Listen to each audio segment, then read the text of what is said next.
Now, I just want to again say a massive thank you to Jeanette for taking part on this. Again, it is our first session. I believe Janet's is her second attempt at something like this herself. So it's very new for us all, but I'm really hoping it's going to be positive, give you some motivation for the upcoming season. Appreciate the timing wise. It's a difficult period in travel, but we've gone through this before. You know, there is light at the end of the tunnel. It's just a little bit further away than usual. But it's crucial that when we do sort of these sessions, we try to engage you as much as possible to try and understand what it takes to become your own entrepreneur in travel. Now, as I said, Jeanette is very successful. She's been doing this for a number of years. Her own business has actually been up and running for about 8 years now, which is fantastic. She's well established. She has a good client base, and she's been well invested in travel for a very long time. So I'm gonna take it over to Janet. I'm gonna unmute you now, Janet, so you can have some thoughts to share with our colleagues. Hi everybody. I will say good morning, but I'm not sure where everyone is actually. Hi. You can maybe start off just maybe explaining how you started out and what it takes. Perfect. Okay, well my life in travel started a long time ago at the age of 23. Actually, just before that, I was away on a cruise with my grandfather and thought it'd be quite nice to travel the world. And I was also watching Michael Palin's Around the World in 80 Days. Don't know if anyone ever saw that or even remembers it, because maybe I'm a bit older than some people here. But he inspired me to want to travel. And then I was lying on the top deck of a cruise ship on a cruise with my grandfather off the coast of Mexico, and I thought, I don't want to do banking anymore. It's really not for me. It's too boring. I'm going to become a flight attendant. So I went home and I applied to Gulf Air, and within 3 weeks of applying, I was on a plane to Bahrain. So I lived and worked in Bahrain for 12 years as cabin crew, worked my way up to the top, and then from there I moved to Saudi Arabia and worked on private jets. And that's when things tipped into the luxury side for me. Working on private jets, you stay in and meet different people, higher expectations. So having worked up from the bottom in the airlines, from economy right up to being in charge of the whole aircraft, you graduate dealing with different level of clients. When you go onto private jet, it's a whole new level, and there's quite a lot of this. So sometimes you have to be quite patient, and things change all the time. So I flew for 14 years in the Middle East. Then I decided that I would move back to the UK. I worked out of Biggin Hill for some Russian businessmen and also for a New Zealand family. Traveled around the world again. And then I decided that I'd kind of had enough of traveling, because it's really hard, or enough of flying rather, because working for the private jets, you're at their beck and call all the time, so you don't really have time for a private life. And I was getting a bit older, so I wanted to feel a little bit more settled. So I thought, I know, I'll get a job on the ground. Just woke up one day and said, that's enough. So I worked in a couple of hotels in London. I set up the guest relations department in a 1,019 bedroom hotel in London. And it was funny, when I went for that interview, the hotel manager, general manager, said to me, oh, you've never worked in hotels before, what do you think you can offer this job? Well, 4 hours later, I left his office having had a great chat, and I had the job, because basically I'd lived the last 14 years in hotels as a guest. So I could see it from a guest perspective as well as being from a service perspective, given what the kind of job I had. I also worked in another hotel. They approached me actually when they had a bit of a panic moment, because they had a big contract with a movie crew, and the movie crew was going to pull their contract with the hotel because their service level was not up enough. So a friend of mine rang me and said, okay, we need you to come and look after these clients. But I was in Spain, so they flew me over, and I arrived at the hotel. I got my mother to deliver a suit for me to the hotel, because in Spain I was teaching. And I arrived on a Saturday morning, and like 3 hours later, this movie crew arrived. and I hadn't even seen around the hotel. So I was given like the movie director to take to his room, and I took him the wrong way, and I went, oh, sorry, I'm not concentrating this morning, I really just blagged it. Took him up, showed him his room, and he goes, is this a nice room? I said, yeah, it's wonderful, it's my favourite room. It was the only room I'd ever seen in the hotel at this point. But I stayed there, and I worked for just over a year, and I lived in the hotel, and I looked after people like LeBron James, the basketball star, the president of Ireland called Mary Mactavish, who wrote a lovely letter about me to the hotel manager. And the hotel manager was also Irish, and he called me into his office and he said, I'm having a really good day and a really strange day. He said, the president of Ireland has written me a letter. And I went, oh, that's nice. He goes, it's about you. I went, oh. So he read me the letter from her. It was really lovely, and there was a little present from her. People like Frida Pinto from Slumdog Millionaire, Dev Patel, Boyzo, lots of other people. So I was at their beck and call for like 24/7. Their bedroom phones were direct to my phone. So whatever they wanted, anytime, room service, anything, they always spoke to me. And then, because the hotel wouldn't do that as a permanent role, because it was sporadic. It lasted a year, but then it kind of went a bit quieter. I decided that I wanted to put everything I had learned in travel and hospitality together, and I worked for a travel management company for a year. After a year, that was liquidated, and I thought, maybe I'll try and set up on my own. And I spoke to a couple of my clients, and one of them said, well, I told you that 6 months ago, why don't you do it? So that's kind of what I did. So I looked into how to do it. I had no idea where to start. I looked into it. I flew over to see a client of mine in Portugal who I was working on a piece of business for his company. And I took all the documentation over with me, expecting to hand it over to his office. And I said, well, this is all the information to do with your big Paris conference. And he said, well, what's wrong with it? I said, no, there's nothing wrong with it. I don't work for anyone at the minute. He said, well, I would like you to keep it. And if you're going to set up on your own, then you can do my daughter's honeymoon as well. So it was amazing the number of people that stayed with me from when I moved from working for the company. When that company was liquidated, the number of clients who wanted to come with me, even though I wasn't entirely sure where I was going, they were like, no, we're coming with you wherever you go. And I would say probably about 4 or 5 of them are still with me now. I didn't tell all of them because they weren't all very nice. And I wasn't working in the middle of trips for all of them. So I only told the ones that I really liked and the ones who had something already in progress. Because I thought if it's liquidated and they already have a holiday or a trip planned or halfway through the planning, no one's going to be able to take it over because they were my clients. So that's kind of how it's evolved. And here I am now, 8 years later next week. So a lot of dedication that goes into it, and obviously you are from that sort of, you have worked in a sort of luxury type background. So I guess it helps that you understand what travel clients can be like and how demanding they can be.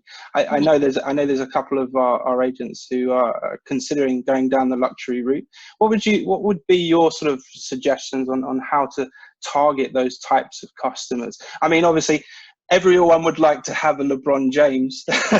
It's not that easy to just get him. So, I mean, what sort of advice would you offer them?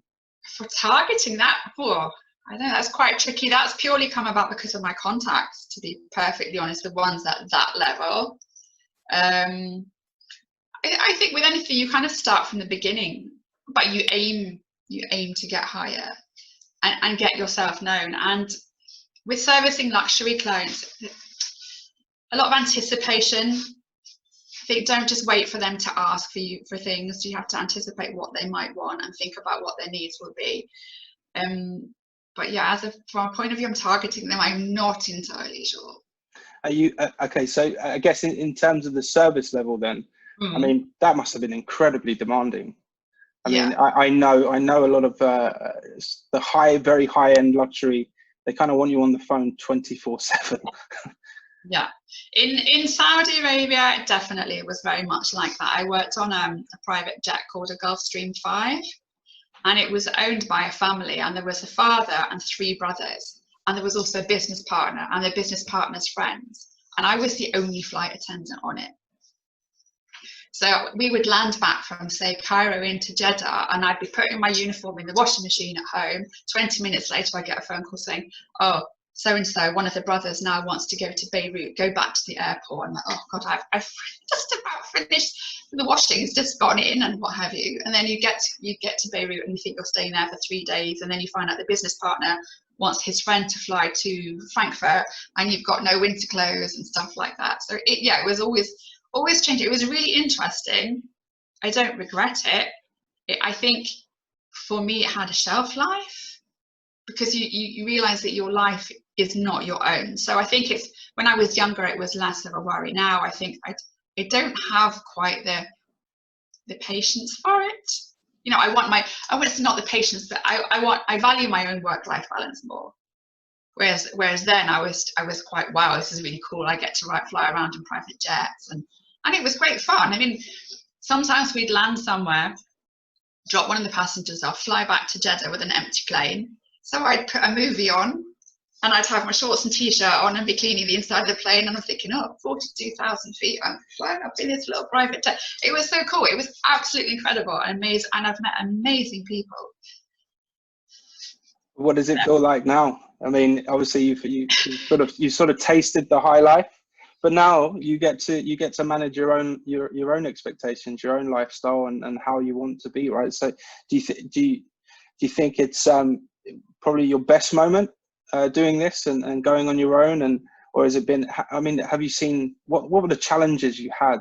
I mean, do you feel like there was a lot of challenges at the beginning? I mean, obviously it takes a lot to start up a business. I know myself, and you know, from the technology to the product to the websites to the trying to gain reach within what you're trying to target is so difficult. So I mean, for you, do you think, like, a lot of our agents are now, some of them are quite new to the industry and just starting out, so a lot of their questions is basically, how do I do this, you know? So there's an element of, like, I need to grasp this clientele, but then also needs to be a structure involved in order to be able to attain it. So obviously, I mean, looking at your website, I will share this with everyone afterwards, because it's a fantastic website. Jeanette goes through she does blogging, she offers retreats and many other services, and it's a really refreshing page to look at on the initial startup. So I think what I'm kind of getting at, Jeanette, is, do you feel the value behind the page that you've created for your website? Absolutely. I did the rebrand last year, and I'm not going to lie, I spent a lot of money on the rebrand. I felt I moved it from having a company name to my name, because really I am the business, and people buy into me. And when they refer me, they say, oh, you must speak to Janet. They don't say, you must speak to so and so at this company. It's always, you must speak to Janet. It's very one-to-one, very personal service. So when I was chatting to my brand designers, they said, well, you know, we're going to make it look really personal. So if you look at my website, the first thing you see is my face, which is hilarious, because I normally hate having my picture taken. I'm super uncomfortable with it. So when I first opened it, I went, oh, I can't have that. But actually, the number of people that contact me and say how nice it is, and they feel that they know me a bit from it. Going back to your thing about challenges, I'm not techie. I was at my computer till 11 o'clock last night trying to work out various mailing programs and stuff. You have to stick with it. I would say in the beginning, don't expect to know everything. You can't. You think, I must know how to do Instagram, I must do my LinkedIn profile, I must be able to build a website, I must go to know. You can't do everything, and you can't expect to do everything. But try to make sure that what you do it well. If you're aiming for a luxury market, don't think, oh, I'll just cobble this together myself. If you can, wait and invest the money and get someone to do it for you properly. Because if it doesn't look up to scratch, people will see that as a reflection of your brand. If you can outsource, if tech's not your thing, outsource it. If accounts aren't your thing, outsource it. So that, I think you learn what your strengths are, and bring someone else in that looks after the weaknesses. And you don't have to have other people in on like a payroll. You can have contracted services in just to help you, even if it's just designing something in Canva, because I'm also quite useless at that too. I'm very good at what I do, but I'm actually really rubbish at some other stuff. So I end up calling people who can help me. Challenge-wise, I think growing the business in the beginning, I'll tell you what I learned. In the beginning, I had brilliant ideas. I'm a luxury brand, and I spent a lot of money having a hardback, like coffee table book made. They actually create it for lots of different companies, but I had it branded, and I spent a small fortune on it, and I had it shipped to the UK, and it was a complete waste of money. Complete waste of money. I've also spent other money on advertising. Don't really get much back from that. So being visible, being out there, networking, meeting people, that's what I should have done more of in the beginning. And I think maybe perhaps I wasn't quite so confident in the beginning. And I still don't walk into networking meetings going, hey, look at me. I used to go to them and I would say to my friends, oh, I get really nervous in networking meetings. And they say, well, imagine you go to a networking meeting, you walk up to someone, they say, I'm an accountant. And do people look excited by that? No. They go to the next one, I'm a lawyer. It's not very exciting. And then you get to the person, I'm a travel consultant. Everyone goes, oh, where's your favorite place? Or I've just been here. And then when you think of it like that, you are possibly the most interesting person in the room, without getting too big-headed about it. But you will always have stories. You can talk about places. You can talk about trips you've done, places you want to go. You can talk to people about where they want to go. And it's a complete game changer. I'm quite chatty, so you can maybe tell from my surname, my family is Scottish. We're quite chatty, we're quite friendly. So I lost that then because something just popped up and flashed at me. So I talk to people all over the place. So where I've met clients, I've stood on a flight back from Portugal on the steps to board an EasyJet plane home from Lisbon in the pouring rain, and stood talking to the lady behind me, and she's a client now because I just stood chatting next to her. I sat next to one of my clients' father-in-laws on the plane. He commented on a book that I was reading. We had a brief conversation about that. He said, oh, my daughter-in-law does something or other. And I knew who his daughter-in-law was and what the business was. So he said, oh, you might have heard of her. And I went, I knew exactly who she was, but played it a little bit cool. Anyway, she rang.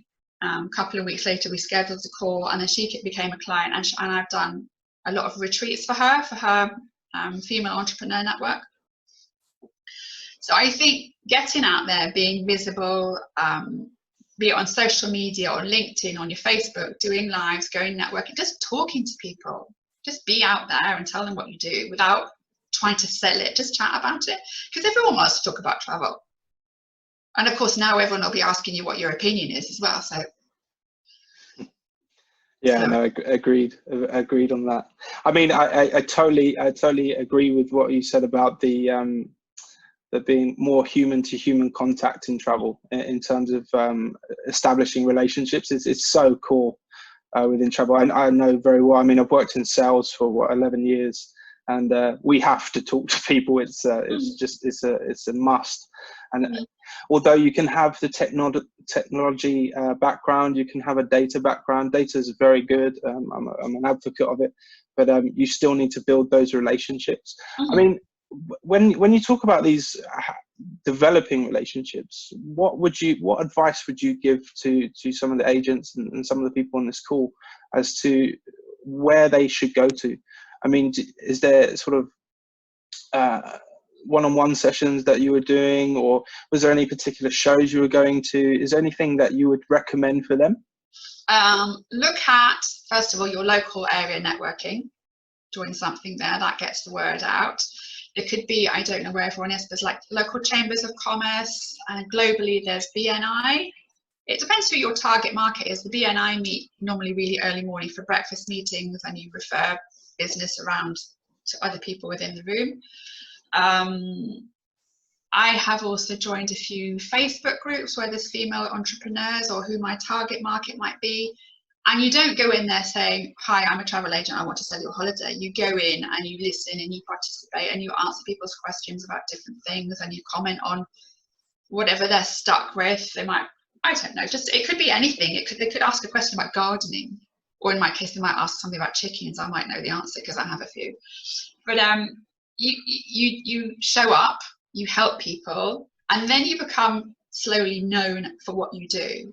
And now I get messages all the time saying, you know, I've booked these people who've booked stuff that's not through me, or even a director of a company who's travel companies has messaged me yesterday. I saw your post about the British Airways and the COVID things. What's the situation with my tickets? So I asked him a few questions and I answered him. So being helpful, because people will remember you and they're like, oh yeah, everyone knows. Everyone gets to know you're the person to ask. Yeah, I mean, I totally agree with that. And I think especially during this time as well, in the time of coronavirus, which is obviously having a massive impact on our industry, a lot of data and machine learning, sort of artificial intelligence, is sort of predicting that there might be a slowdown in online travel agencies. And that it might actually bring a swing back to the sort of old traditional travel agency style, which is a massive win for all of us, you know. So, I mean, how are you targeting that for the future? I mean, obviously, I see you've just mentioned about being on social media and Facebook. How do you work on that? Are you continuously active? I mean, obviously, you mentioned about you make a few comments. How should a new startup agent should approach something like that? I mean, I've been on a couple myself, and I kind of noticed that people just sell themselves, and it's kind of a bit, is that going to work? It's off-putting. Yeah, it is. It even stops me from even being in the group. Yeah. So what would be your advice in sort of approaching these types of things to get your name out there? It's bizarre, and I know different things work for different people. One of my biggest clients is a coach, and I joined her group 18 months ago, and she said something about travel, and I commented on it because I was quite new in there, and I said, if you ever need help with your travel, I'd be happy to help you. And she just like clicked to like, and I thought, well, I'm not going to say anything more than that. And I stay in the group, and as I said, I comment on different things, but then there'll be a question about something to do with going to Paris, or who knows a nice hotel here, or blah, blah. Or I'll post a question about my business thinking, I'm thinking of doing this, I would like your input. So you ask for their help, but get established for what it is that you do. And this particular coach teaches all types of things, including the selling. And she was doing a live one day, and all about the selling and sales techniques. And I said, I don't do that. And she said, no, you don't. She goes, you're probably the worst salesperson I know. She goes, you just expect everyone to come to you. And I went, yeah. She goes, but they do, don't they? I went, mm-hmm. So I think by not being salesy, it's like when you go in a shop and, you know, you're browsing for something, and then the assistant comes and says, would you like this handbag to go with your shoes? I'm like, no, I don't want a handbag. I only want to look at shoes. Or would you like this tie to go with your suit? No, I only want a suit. I really hate pushy. So if someone comes up to you instead and says, okay, there's other sizes, or over there's some sales, and just gently offers you some suggestions, that would be the way I would go about it. Never pushy. Never pushy, but just be present and helpful. I've set up a Facebook group that people can just come in and chat about travel and ask me questions. And I don't try to sell anything in there. I just put information about, look, this nice hotel, when it's all over, maybe you can go here or go there. And if they want to book, they can get in touch. But I don't say, hey, book with me, this amazing offer, that kind of thing. It's just, you know, here, this is what I know, this is what I do, and be more gentle in it.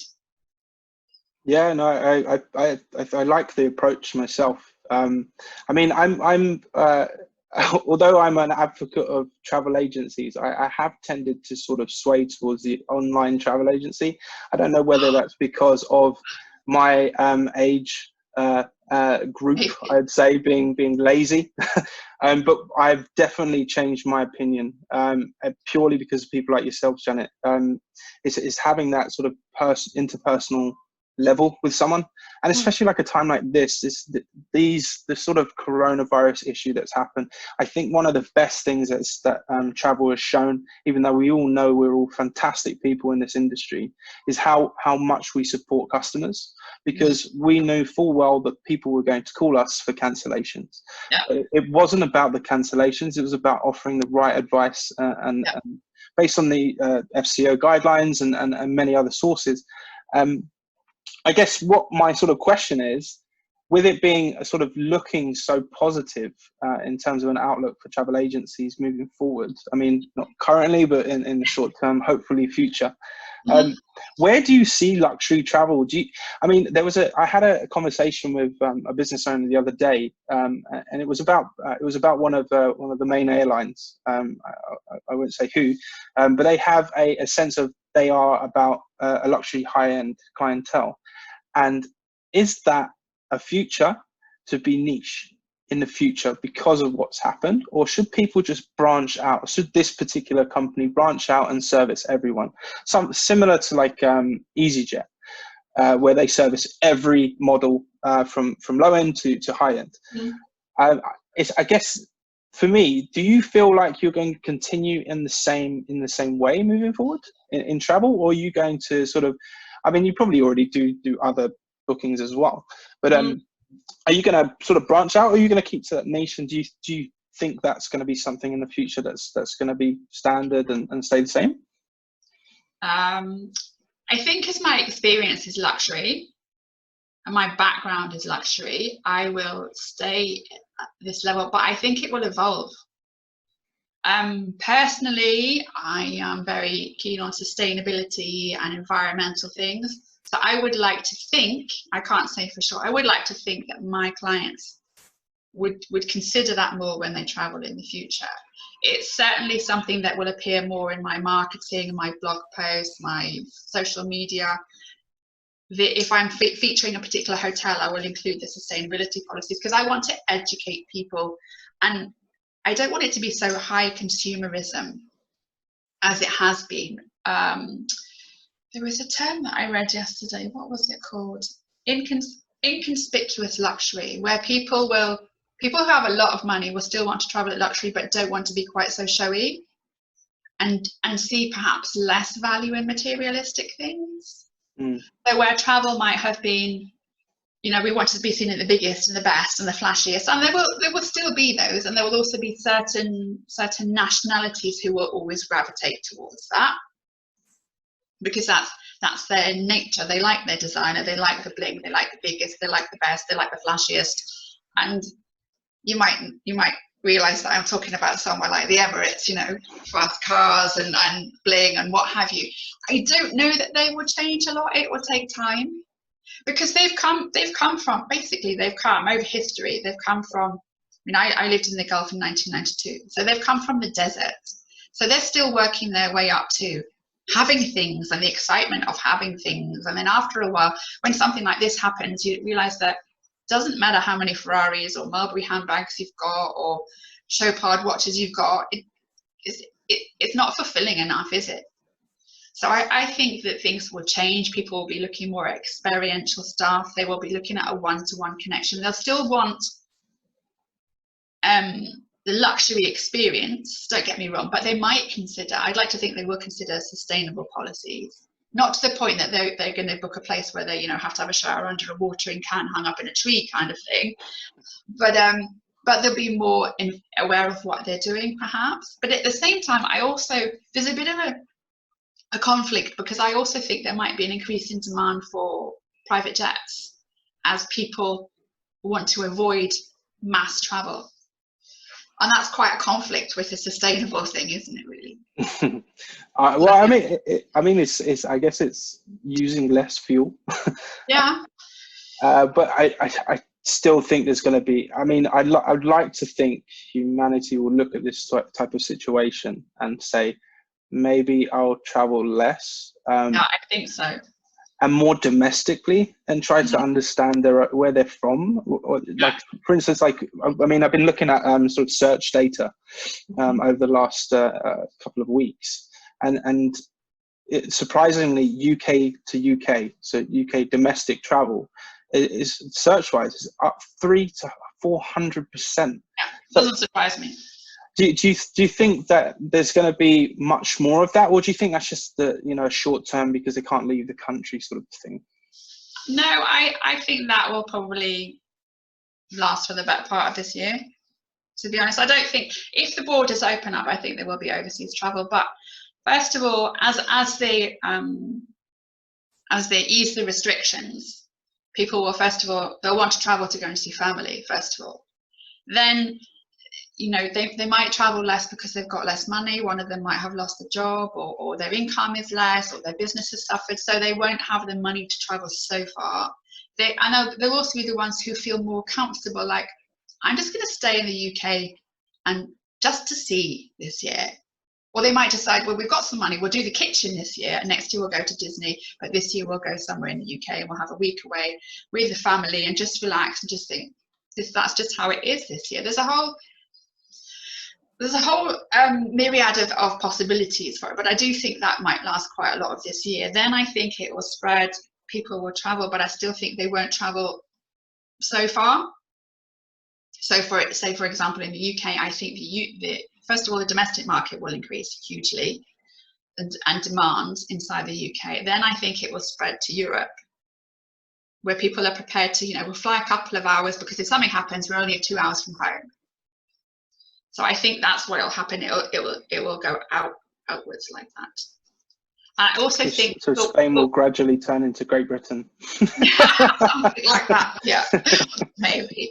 That's my theory. And I also think, as you said, people will travel less. I think people will travel less. And I also think there'll be an increase in like multi-generational travel, where you've got grandparents, parents and kids traveling together. And they'll go somewhere and they might go for longer, and they might take a private villa because they don't want to be with everybody else. And in that case, you can do the flights, the transfers, the private villa, the staffing, all the private tours, and that's a big market. I'm creating something for that family and all the different personalities. I love doing that when there's different people to factor in. Like, granddad might be interested in golf, so you arrange a round of golf for him. Local golf club, the grandmother might be interested in art, the mother wants to go shopping, one of the kids is a teenager, so they go pizza making. Dad likes wine, so you have him doing wine tasting in a vineyard. So you think about all the different personalities, and that's when I really enjoy it, because you're like, oh, what can we do here that this person would like and that would like? And you can plan a day when everyone does something different, and then they all come together for dinner and they've got something to talk about. Because, for months they've all been in the same house and they've just seen the same face and done nothing. So they can go off and do something creative in their own, with their own passions. So yeah, that's absolutely. I think. And I guess I know that we have a couple of agents on here who've actually asked about how. I mean, they're obviously very new to this, and they've been asking me about they've been asking the company about how to develop itineraries and how to really show them on sort of marketing material. Is that something you do? And if so, how do you usually approach that sort of style? I mean, obviously you don't want to do the same as what everyone else does, a little beach ball with 59 per person. It doesn't really work anymore. Mm-hmm. So you need to be a lot more targeted and bring these itineraries together. So how do you usually approach it? I have amazing DMCs, destination management companies, that I work with all over the globe, who know their country inside out. Because let's not pretend. I've been doing travel and hospitality for more than 25 years. Hard to believe, I know, but yes, I have. So I have DMCs all over the world who know their thing in and out. So I will have a chat with them, like a Zoom call or something, and say, right, I have these clients. This is the age, this is the demographic, this is their interest. What is there? And they might say, oh, well, the week they're here, there's a food festival on. So you go to the experts, because even your clients won't expect you to know everything. And as long as you say, I'd like to come back to you on that, then that's fine. So you can chat to them about what they like and how they picture their holiday. And, when they come to you and you say, okay, they want to go on honeymoon. And you say to them, well, how do you want to feel? What do you want to do? What in your mind, you close your eyes, what would the perfect honeymoon be like? They could say, well, I'm going to go bungee jumping, and I'm going to go canyoning, and I'm going to go to Las Vegas and do a helicopter. Or it could be something, I know I just want to lie on a beach in the Seychelles or something. So listen to what they say, take it all in and say, okay, thanks, I'd like to think it over. And then speak to your contacts and see what they come up with, some ideas. You might have some ideas and think, okay, well, she said she loves, I don't know, she loves chocolate. Or so you could find out if where they're going, if there's somewhere that makes chocolate, or say, I don't know, if they're into cooking classes, there could be, like in Italy, there's a company that has a whole network of like nonna, you know, the grandma, or the marchesa, and you can arrange for clients to go shopping with the nonna to the local market and choose the ingredients, and then go back to her house and cook and make the dinner. So listening, I think, is the key thing. Talk to people, ask questions. I ask a lot of questions in the beginning, and some people go, whoa, that's a lot of questions, and it is, but the more they tell you, the easier it is for you to create something. Yeah, no, I mean, it sounds like you're offering a very personal service as well. I mean, I don't think I've actually heard of that before. I mean, I've heard of culinary sort of retreats and stuff, but not actually going and doing the shopping, and that's quite a good touch. I like that. Yeah, it's great. They will teach you now how to smell the vegetables or to feel the vegetables and tell you which ones are right. Because I need that myself. I have no idea how to do that. That's one of the things I've never understood. And that's part of it, isn't it? That's part of the experience, because the next time you go to your grocer's or supermarket, you can be the one that's going, oh no, I don't want that one. This one's much better. And it's just part of the fun, isn't it? And then you get to create that into some masterpiece and eat it. I mean, what can be better than that? So I think one of the most important things is to listen. Or the most important thing probably is to listen. Communication is really important. What frustrates me with companies that I work with, and then probably later blacklist, is poor communication skills. So if somebody asks you for something and you don't know the answer, say they email you, first thing you do, I've got your email, acknowledge, even if you don't know the answer, acknowledge it. And come back, acknowledge it the same day, and then come back to them with the answer. Don't wait 4 days to find out the answer and then answer them in 4 days, because by then they got fed up and they think, well, you're not that reliable. That frustrates me. So it must frustrate people that are paying a lot of money, mustn't it? No, agreed. But I think contacts, so listening and contacts. And on that note of contacts, so I mean, a lot of people are sort of hesitant to ask questions sometimes, because we've built a culture around of asking silly questions is silly, but it's actually it's actually a way of being intelligent and learning new things. What advice would you give to sort of approaching these DMCs for the agents? I mean, obviously, we're providing them product across the board, but we still want every agent that works with us to acknowledge there are other areas around the world that they can talk to. So how do you get in contact with these local DMCs and suppliers? Like how do you initiate those sort of conversations? You know, what you was talking about with Italy. How do you find that out, and who do you approach? Where does it start? Events, trade events. Okay. So I go to, I think because I worked for a travel management company before, people knew who I was when I set up on my own.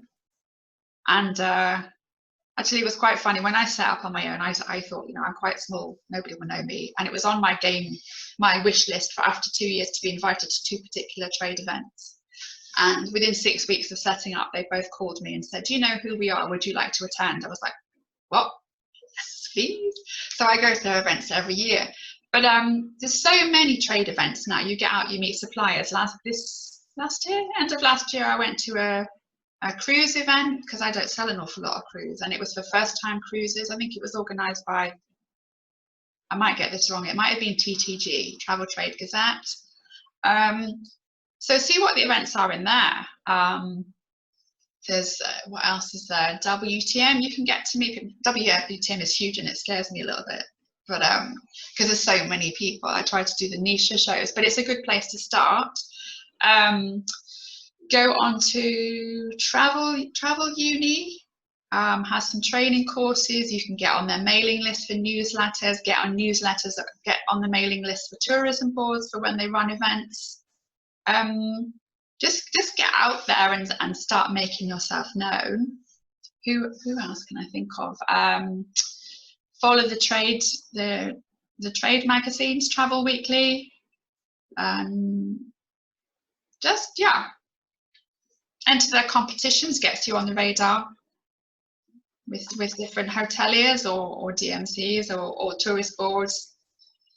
And tourist boards are great because if you don't know who to speak to, you can always call them, because I've done that before. If I don't have a DMC in a particular place, or I need something random, like I needed the number for a bus company in Norway, in a particular remote part of Norway, and I thought, oh God, I don't want to go through a DMC for that, because I just need to book a bus to take this group of people to a boatyard and back again. And of course the DMC might know them and then mark it up and blah blah blah, and all I wanted to do was to book the bus. So I rang the tourism board and they were really helpful. They told me who to speak to. So it starts there. So when you call the tourism boards, I mean, obviously I know they give out some of these details. Do they also help you in terms of understanding the destinations as a whole? Because I mean, what I would like to do, I mean, as further podcasts, hopefully this is successful and the people on this call like it, is to do these sort of sessions about destinations and try to introduce them to obscure places where people may not necessarily have gone before. Because they can be sometimes the best places on earth to travel to. It just popped in my head because you mentioned a random place in Norway, and I'm thinking to myself, who goes to random places in Norway on holiday? But they do. And those are markets in itself, those are niches in itself, and if you can capture those types of people, those are the types of people that want to rebook with you, because they know that you can handle those different new sort of destinations. There's a Richard Branson saying that he says, always say yes and then find out how to do it. And I've done that since I set out. Like, people would ask, like in the beginning, one of my clients was saying, set up on your own. And I went, okay, I had no idea what to do. I just went, all right, I'll do it.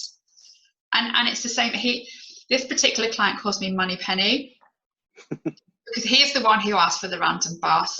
He asked for me. He was in a boatyard one day and he called me and he said, oh, I need to rent a boat for tomorrow. I said, but you're in the boatyard. He goes, well, they don't have any boats. I'm like, well, if you're in the boatyard and they don't have any, how am I going to find any? But I always seem to pull the rabbit out of the hat for him. I'm worried that one day for one of my clients, they'll ask me for something and I won't be able to do it. But they ask me some random stuff. And I'm like, okay, find it. At the minute, I've got to organise 160 roses to go to a place in Sweden for an 80-year-old's birthday. I'm also supposed to be helping shipping a client's vintage Rolls Royce over to South America to do the drive down to Ushuaia in a rally. How do you do something like that? I just go, okay. And then I think, okay, right, how do I do this? I do a bit of Google. I might phone a shipping company, or I know a lot of people now from doing this for a long time. But yeah, tourism boards are fab. They often have training modules. Icelandic tourism board have them. Sometimes you complete their training modules and you might win a prize or be entered into a prize. The airlines have training modules. If you book your own flights, then you might need to learn about a bit more of about that. But tourism boards are fab and they're super helpful. They'll have loads of images that they'll be happy to share with you. I don't know whether they'll come on, given their current situation. They might come in and do talks, but I've always found them really helpful. And some of them have sample itineraries, or they'll have PDFs about local information or contact details. So they're an amazing resource and a great place to start. And then from there, if you're not attending the shows, you might get hold of a DMC via the tourist board, because they might say, well, speak to so-and-so, he does blah, blah. And from social media, if you keep your social media up, like yesterday I had somebody email me, contact me through Instagram, and she does tours in Turks and Caicos, or ground arrangements in Turks and Caicos. But of course, you have to be careful, because once you find that everyone gets in touch with you. And I do this and I offer that and I offer luxury. They don't all offer luxury. So you have to be really careful and do your research to make sure that they actually deliver what you're expecting, and not just say, not take them at face value, because they might say that they're amazing, or that, well, they might not be. But yeah, they'll start appearing. So, I mean, I'm obviously conscious of time, and appreciate you have been on the call for quite some time already, although it's actually flown by. I thought this would be a lot harder. I've got two last questions before I sort of move to the sort of audience and ask their questions. They're very easy, and it's something I just want to do as a bit of fun for every show. Travel. Yes. What does it mean to you? Oh, everything. Everything is, it's my passion. I don't know, I think it bit me in the bum quite hard, quite young. So it's in my blood. For me, it's life-changing. It's going places and seeing things and meeting people that you would never have met otherwise, and coming home changed as a result of who you've seen and what you've done. I think it's just eye-opening, and it fills your soul. I mean, I'm not talking about, you know, your bucket and spade holiday to Spain or Costa del Sol or, I know, Disney World trip. It's not the same. But travel as a whole is such an amazing experience, and and I know it's a privilege because not everyone can afford to do it. But it's just, it fills your soul with just, I don't know, I can't even quite put my fingers on it. But I just find it incredible. I just completely love it. I've met the most amazing people. And like I said, because I talk to people, you know, I've been invited back to people's houses for lunch. When I've been on a bus talking to somebody, in Argentina, come to our house for lunch. Another guy rang his wife when I was on a long distance coach in Argentina to ask his wife if the whales were still around where I was going, or if they'd headed further south. It just, I don't know, it connects you with people and places, and it reminds you that, which is a bit like COVID does at the minute, we are not everything. We are not the center of the universe, but we are part of something bigger. And I think it's such an incredible thing to be able to explore that and to understand and to open your mind. So yeah, sorry, I just get a bit. No, that's exactly what I wanted. It was about the passion. It was. I kind of know what everyone's going to say, because obviously, you know, where we've all worked in the travel industry, we love it. You know, it's one of those industries that you can't not love. You know, No. we get so much. We get so much joy from it, and not just traveling ourselves, but being able to offer the experience to someone else, because you know that experience is going to be life changing in some states. Yeah. And then the last question, favorite destination and why? Oh, you're going to make me pick one? You have to pick one, I'm afraid. No, I can't pick one. I can't. Somebody asked me this the other day. No, I can't, but there is a theme for all of them. Okay, so I'm Scottish, so I love Scotland. Okay, it's scenery, it's where I grew up, it's my heritage. New Zealand is for scenery as well, and the people. It's all to do with the people and the scenery. I'm not a city girl, so I'm not. If I was invited on a fam trip to Las Vegas, but no, I'd rather stay at home and walk my dogs. It's just not for me. I don't like busy and too many lights and bright and people and what have you. So I'm going to cheat. I'm going to have to say 4. So it'd be Argentina, because I lived there 6 months, which was incredible. New Zealand, Italy, and Scotland, and all for the same reasons. The country is amazing. The people, the landscapes are just fantastic. Everywhere you go is different. Different parts of the country have different things to offer. The people in each place are so warm, and they've all got great food. That's a good answer. I think food connects us as much as travel. But you did cheat on that one. Together. It's like one group, isn't it? Okay, all right. Well, Janet, I just want to again say massive thanks. I'm just going to quickly move to some questions from the chat. We only appear to have one, so if any more questions want to be raised, just please put it in the chat and I'll ask. So I've got one from one of our agents called Alessandro. And he is asking, what were and still are the difficulties you're finding or found and are still finding in starting your own brand of travel agency? Oh, what were the difficulties of starting my own brand? I think in the beginning, it's good and bad. In the beginning, you don't know what you don't know, if that makes sense. So the challenges are just trying to figure out what you need to do and in what order. I mean, I'm still challenged every day, as I said, especially with tech stuff. I'm just completely hopeless. Having the confidence, that was a big one in the beginning, because it was the first time I'd worked on my own. And whilst I know a lot of stuff, I forget that I know a lot of stuff.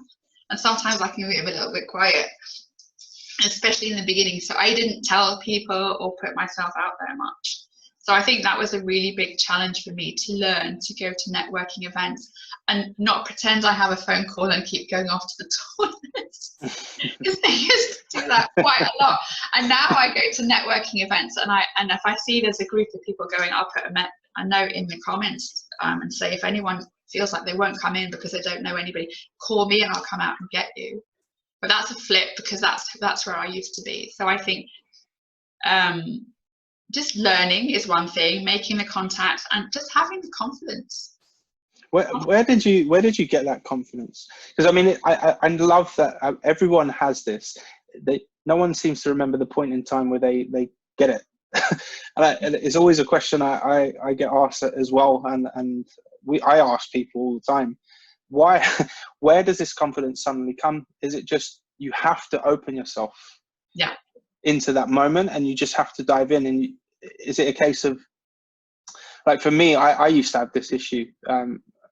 Like I was very young, coming into sales, surrounded by an industry that's very well established, with a lot of people who've been in the industry for many years. So coming in is very daunting in a sense, and I just sort of dived in, but I can't pinpoint when it happened. Do you remember when you overcame it?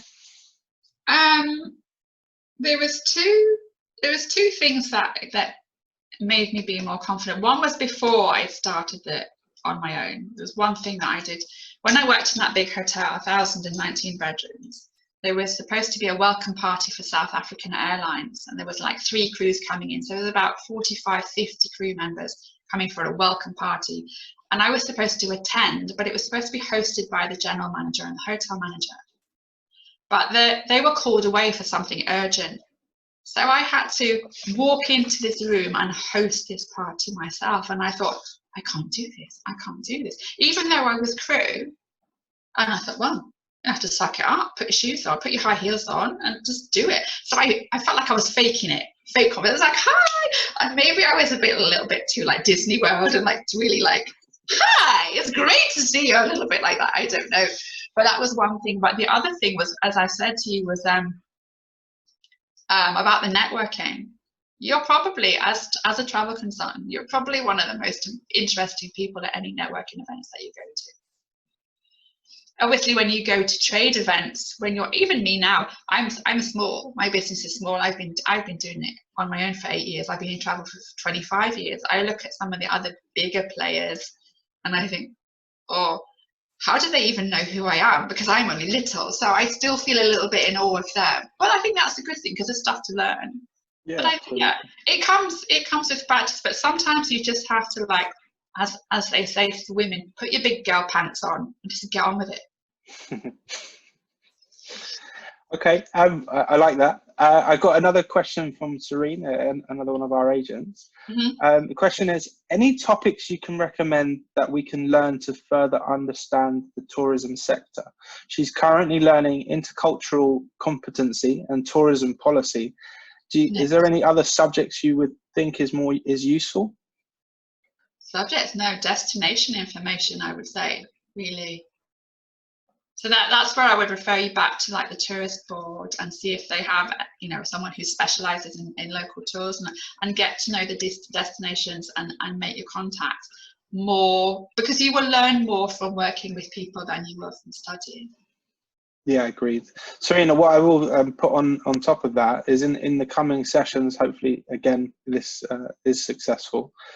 We are speaking with a number of local DMCs and tour guides who might be able to offer that sort of destination information. So what we're going to try and do in future sessions is to look at particular destinations that are of more high booked in UK market to start off with, and then we'll go to more the obscure destinations, just to give you an understanding of the most popular ones first of all, because everyone books them, whether or not it's for a long or short stay. But we will go on to it, and I promise you we'll guide you as much as we can. Janet, next one from Lily. We are all expecting the travel industry is going to be very competitive when this is all relaxed and people are traveling again. What tips can you give a travel agent on how to compete with those who are already well established and have been in the industry for a long time? Tricky one, because they will have an established client base. I think communication is and being helpful, because that's, at the end of the day, that's what people really want. And even if they haven't booked from you, because I get people messaging me all the time, you know, like when people have booked flights with airlines that then go under, and then they're stranded in Tenerife and don't know what to do. Being helpful without having an agenda is a massive thing, because even in business, in different aspects of my business, like for example, now I'm going to use this as a good analogy. My current accountant has been a bit, you can edit this bit out, don't put this anywhere in public, but my current accountant hasn't been the best recently. But there is somebody I know who runs an accountancy business, and whenever I have any questions, I call her. And because she's been so helpful, I am now shifting to her. She's never tried to sell me anything, but she's always helped me. So I think that's a massive, you know, make yourself available, answer questions and communicate quickly, and yeah, just help without an agenda to start with. That's good advice. I like it. But I always like to think of my clients as like, you know, if you have young kids and you take them to the first day at play school, that my clients are like my kids. So I'm really careful. I look after them, and then I send them off into the hands of somebody that I trust, which is how I have the relationship with the DMC. So I think that's important. So that as they get to know you, they will realize that, you know, you care about them, and you're not just, you know, the 10th booking that you've had today, or the 5th booking that you've had today, or more money, or you're the booking that's going to pay their gas bill this month. You build a relationship with them, and that is the key thing. And if you do that, they'll stay and they'll tell people. Yeah, no, I totally agree with that. It's easier to keep clients and get referrals than it is to find new ones. Yes, agreed. I really want to emphasize your point that you just made on having that relationship, and you can already hear it in your voice, the passion behind it, which is quite refreshing. I tend to see it from everyone in travel, which is why I love talking to people in travel, because everyone is refreshing.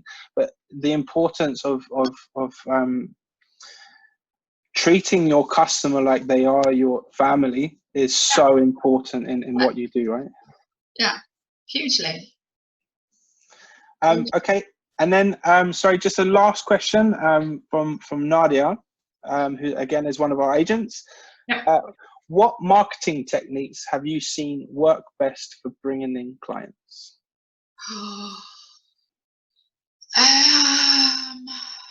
Have I seen? No, to be perfectly honest, I don't look at what everyone else does. I just do what I think feels right. So I'm very instinctive. I find that my Instagram works well. I think telling a story. All right, there are some examples. There are some Facebook pages that you'll see for travel companies, and they'll say, here's an offer, book now, before here, blah, blah, and that's it. There's no story. There's nothing interesting behind it. There's not, this is what you can do here. Okay, it's fine to do offers sometimes, but create a story around a picture. So you could have a story of, I don't know, New York skyline, and you could create a picture of what they might do when they're there. You say, look, this is, you know, New York at Christmas. You could go shopping at Macy's. You can take a sleigh ride in Central Park. You could go ice skating. You could go and, you know, blah blah blah. You can do all these little things and create something that makes them think, oh, I want to do that. Makes them sit forward rather than go, oh yeah, nice hotel, nice picture, nice this, and swipe on. You have to be creative and capture their imagination. Absolutely, absolutely. And then I mean, we're obviously coming to the end now. No more questions from the guys, from the agents. I have two last ones that I wanted to ask. So obviously you gave us a sort of background of who you are and where you're from, and one of the the standout points of your info was that you have 12 chickens. Yeah. Where did that come from? From a travel owning your own travel company is very hectic. Where do you find the time to house 12 chickens? They're not too demanding. When we bought our house, the people who lived here before had 2 chickens, and they were moving into temporary accommodation while they built something new, and they said, oh, we need to ask you a favor, will you keep these chickens? And I thought we just keep them until the house was ready, but no, she wanted us to keep them. And then of course I've got 2 stepdaughters, and they're like, can we get more chickens? So we got a few more. And then I saw an advert saying, oh, rescue chickens, they're not laying as much as they used to, so they're going to get the chop. And I'm vegan, so I don't eat. The rest of my family are not, but it's just me. So I was like, rescue chickens. So no, we have 12. I think they're so funny, and they're at my office window. I can open my office window and put food up, and when I call them, they'll come running. Sometimes one of them will jump up and peck at the window. She hasn't done that, or they make a lot of noise, but they're so funny. I had to ask. I know that has absolutely nothing to do with travel. I just had to ask. I saw that and I thought, what? The other side, private jets and rescue chickens. Yeah. It's the picture of it was quite different. And then the last one is more of a personal one from me. How on earth did you get LeBron James? Oh, I'm a massive fan. Well, he was a guest in the hotel, so he's not a client of mine from a travel perspective. But he was when I worked as a VIP care in the hotel, he was one of the guests that I had to look after one-to-one. But I don't manage his travels. I'm probably grateful that I don't manage his travels, because having looked after him and his entourage, the rest of the team, he was lovely and very well mannered and super polite to me. The others were a bit less so. So I'm kind of grateful that I don't have them. And I don't think I mentioned it. I only take on clients that I like. So I have been approached to take on. There's one particular one in the past. Someone got in touch with me and said, we were thinking about introducing this person to you. And I said, well, I want to know what their travel needs are, because at that level, they might have to pay a retainer because they want to get hold of me 24/7. And they said, well, this person wouldn't want to pay a retainer. Do you know who it is? And I said, yes, I know exactly who it is. And I also know what those kind of clients are like. And they said, yeah, but she travels by a private jet and she does this, that, and the other. And I thought, yeah, I know. She'll change her mind like 10 times in a day and like ruin my day and take all my time away from other clients who are generating revenue. So unless she's prepared to pay a retainer, I'm not taking it. And they couldn't believe it. So no, I'm very picky. Was you like that from the beginning, or is that 8 years later? Yes, I was like that from the beginning. Because I value my personal time, dogs, kids, chickens, everything like that. I set up my business a year after I met my husband, actually. So before that, I was on my own and I was always looking after myself. Now I have, I've got stepdaughters to look after, I've got a husband, I have a home. The work-life balance shifted. And when I met him, I said I was quite looking forward to meeting someone who would give me a reason to sit still sometimes, because I never sat still for very long. I was always away, traveling, doing something. And now I have. So that made it, when I set up my own business, I wasn't prepared to take on people who had no respect for my time. So yeah, and that started from the beginning. And it's quite funny, because it might sound a bit arrogant, but it's not really. It's self-preservation, because I just don't want to be doing that. Yeah, well, it's time, right? If you like you said, if you're wasting your entire day in 10 changes, you could have missed out on 3 or 4 bookings from someone else. So yeah. It's a bit of both. Yeah, and then the next day, then invariably Regan changed their mind back again. You know, like, oh, yeah. Every agent on this call, please get ready for things like that. If you haven't already dealt with it in the past, you will feel like that. Don't worry. It happens. To us all. It happens. Okay, yeah. So I mean we're run out of time for today, but I just wanted to again say a massive thank you to you, Jeanette. I appreciate you coming on this call, and hopefully we'll see you again. Fingers crossed. Mm-hmm. And just I really hope for the independent agents on the call that this has been helpful. Mm-hmm. Jeanette is a classic example of what you can be. And what happens when you put dedication and passion into your role. She's a classic example of that. And if there is anything to learn from her, it is that just from what I've heard from you today, Jeanette, and speaking with you, is the passion, and I admire that. I admire that from travel. You're very welcome. You're very welcome. I'm happy to help. I hope I was helpful and inspiring a little bit. Absolutely. I'm seeing some thumbs up. I'm seeing some thumbs up on the screen, which is good.